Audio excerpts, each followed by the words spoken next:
So anytime you have something that has huge amounts of change, or is always multiplying to get to the next thing, we can see that as exponential growth. And so there's a number of examples that in our life that deal with that. So for growth things, populations are sometimes increasing by a certain percentage, then we can make an equation that makes an exponential function for that. A couple of other things here. We've compound interest, making money from the bank and making more and more money is a good thing while you have money. Then you'll get to a point in your life where you owe a lot of money, and then you find out that that's a bad thing because you have to pay more and more money. So it's good for right now if you have a bank account and you're getting interest and making interest on interest, and then later you're going to buy a car or buy a house and you're going to have to pay the bank for that, and they will charge you interest on interest, so then it won't be as good of a thing. Yeah, and most banks' accounts right now give you either 0 or 0.00% interest right now, so it's not very good that way either. Have you ever heard of decibels for sound? What was the Jets game? They got to 120 something decibels during that. I don't know, at a certain decibels you start to get hearing damage. Now every time decibels go up by 10, it's actually 10 times louder. So to go from 110 to 120, that noise has to be 10 times louder than it was before. So that makes it go on a logarithmic scale. Same thing as a Richter scale. There was recently a earthquake in Nepal. What did it, does anybody know what, 7.8? 7.8, something like that. Now, a 7.8 earthquake is 10 times stronger than a 6.8 earthquake, which is 10 times stronger than a 5.8 earthquake. So 5.8 to 7.8 is 100 times more intense, and every one increase on a Richter scale will increase it by that. And we've got pH scale, which you might have studied a little bit in chemistry as well, also increases in acidity by multiples of 10. And then we also have things that decay, things that go away. Radioactive substances decay and change. Bacteria may decay and you'll get less of it. So it's an exponential equation as well, just decreasing. Same thing with the amount of drug in your body. When you take Tylenol because you have a headache, you read the back and it says take 1 or 2 tablets every 4 hours. The reason for that is because after 4 hours, your body has absorbed some of that drug and that drug is no longer in your system. It doesn't mean, though, that after 4 hours that the drug is completely gone from your system. Usually when they have those kind of recommendations, it might be that half of your drug is gone.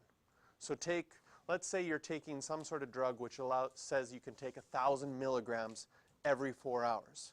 That would mean 4 hours later, if half of it has been absorbed, you still have 500 milligrams of that drug in your body. If you take 2 more tablets, another 1,000 milligrams at that time, you actually have 1,500 milligrams in your body. 4 hours later, your body will absorb half. You still have 750. So you are increasing the amount of drug in your body if you continue to take the same amount.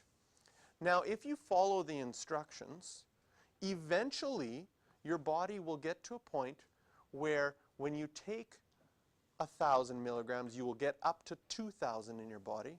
4 hours later, you'll be back to 1,000. And then you take 1,000 or 2,000 and it sort of stabilizes. So they have a set in there so you don't keep getting more and more into your system. Now, they also have those recommendations there. Your body can handle 2,000 milligrams, but it's not good to have that 2,000 milligrams right at the beginning because your body might not react well to that major of a change. So you slowly build up and then it gets to a point where it levels out. So those are just some examples. And we're going to look first at compound interest. So we've seen this formula.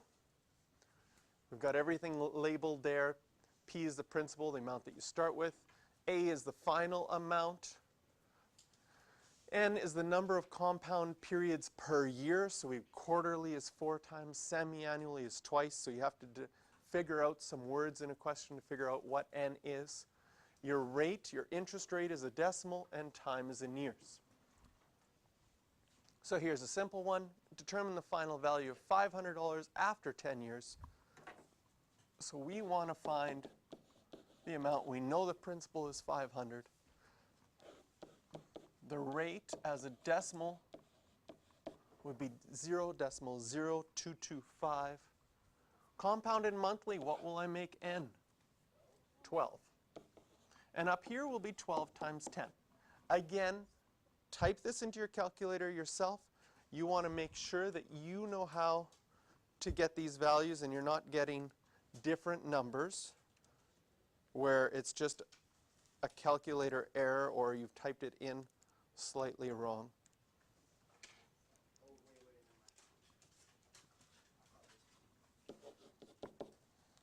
So you leave $500 alone for 10 years, right? And it is now worth, rounded, approximation sign, dollar sign because it's money, $626.03.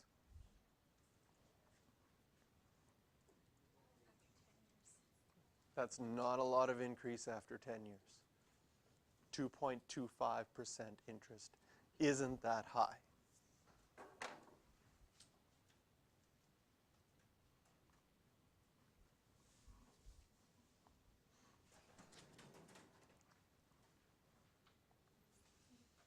So try this one on your own.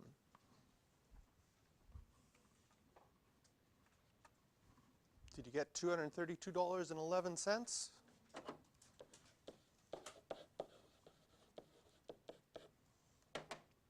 Excellent. Now this question is still a compound interest question, but now it's asking us to calculate the time. So when we set up our equation, our investment started at $30 and we want it to double. So how much will it be in the end? It'll be 60. 1 plus 0.07 compounded monthly divided by 12 to the exponent 12 times time. What does this mean? We're solving for t and t is in the exponent. How do we do that? Logarithms. Right? You're going to have to take the log of both sides to find this algebraically. Now, as a first step, can you see what you do to one side of an equation, you do to the other? You can divide both sides by 30. If you see that, you're going to make some numbers a little bit nicer. If I divide both sides by 30, can you see that I'll get 2 equals 1 plus 0.07 divided by 12 to the 12t. Okay? Can you see that that's what would happen if you divided both sides by 30? Okay? I'm going to also do it if you don't divide by 30, because some of you will see I'm solving for t in exponent and you will just naturally go to taking logs right away. If you divide both sides by 30, now I'm solving for t in exponent. I'm going to take the log of both sides. And because the 12t is an exponent, I can bring it out in front right away. If you'd like, you could take your calculator and actually figure out what 1 plus 0.07 divided by 12 is and write it as a decimal, but it's okay to leave it like this. Now what do I need to solve for t? I would need to divide both sides by 12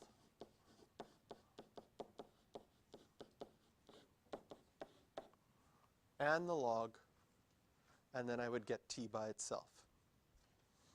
Plugging that into my calculator.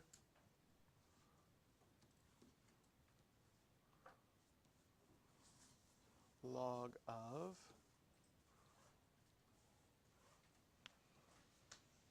2 divided by 12 log 1 plus 0.07 divided by 12. 9.93.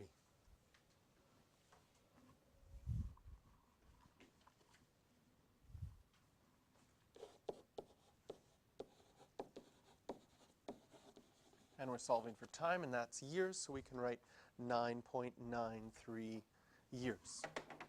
I'm just going to store this as x, because if I want to, I can check. If I take 30, was 30 bracket 1 plus 0.07 divided by 12 to the power of 12x. I want to see if that's equal to 60, and it is. So I know that my answer. How many people think that they would not divide both sides by 30 and take the log right away? Sometimes. I just want to show if you do that, you'd have log of 60 equals log of 30, 1 plus 0.07 divided by 12 to the 12t. You're going to be tempted to want to bring that 12t out in front. So you have to think, this is multiplication right here, 30 times that. So if you did that, you'd have to first do log 30 plus log 1 plus 0.07 divided by 12 to the 12t before you could bring that out in front. And then from there, you could bring the 12t out in front and solve it like we did before. Okay? What's interesting, an interesting result here,